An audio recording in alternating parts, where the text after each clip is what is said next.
Things up, but before we do that, Isaac had a special guest in studio yesterday afternoon whose love for meteorology is just now storming up. Yeah, that's right. Miss Sarah Claire, a fourth grader at East Webster Elementary. Her mother reached out not too long ago and sent me this essay that Sarah Claire wrote about her knowledge of tornadoes and weather in general. And that's me going over our rundown. After some talking, we found a day for her to come up in here to the studio and watch our noon broadcast. She was here yesterday. She watched behind the scenes, get some knowledge on the weather, and even practice there on the green screen. You can see me giving a few pointers. And while she was there, she even did a sit-down interview. Here is a snippet of what we talked about. You wrote this essay about the weather in the middle of the night, right? When you were supposed to be sleeping. Yeah. And you say that you just don't like to go to bed early, right? Yeah. Okay. All right. So you say here that Tornado Alley is in Oklahoma, which is correct. So how do you know that Tornado Alley is in Oklahoma? Because I've seen the movie Twisters, and they're in Oklahoma, and there's tornadoes in Oklahoma. Okay. So you've seen the new Twisters movie Yeah. as well as the original Twister. How many times have you seen each one? Just I've seen once or more? I see the first one, I don't know how many times, and the second one time. Just one time. And you went to it on opening night, correct? The first night it was open to the public. What got you interested in weather? I really do not know. So what about your favorite type of weather? What's your favorite thing to write about, study about?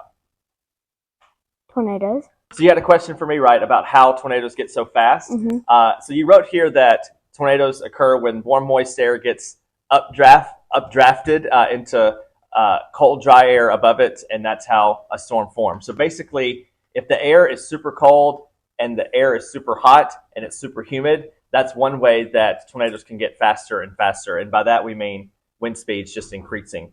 Do you know the strongest tornado or the widest tornado ever recorded? Are you familiar with the El Reno, Oklahoma tornado? It was 2.6 miles wide.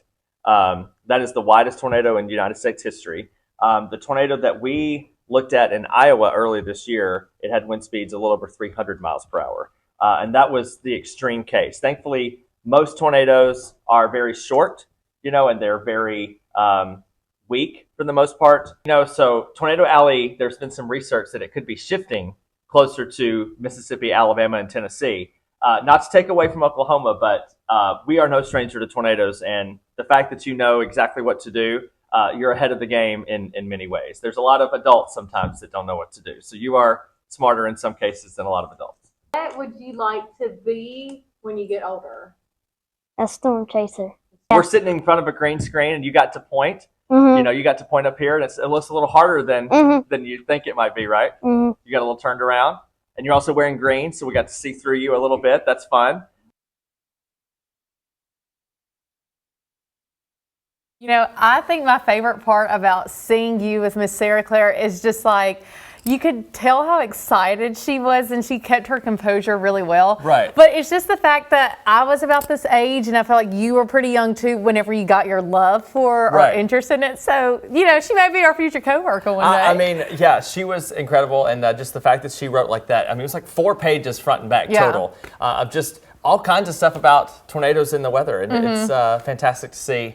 And thanks for her mom too for driving her, because it's a little haul out there in Webster County. So we sure appreciate them visiting us here in Columbus. All right, we'll see you guys tomorrow here at 7.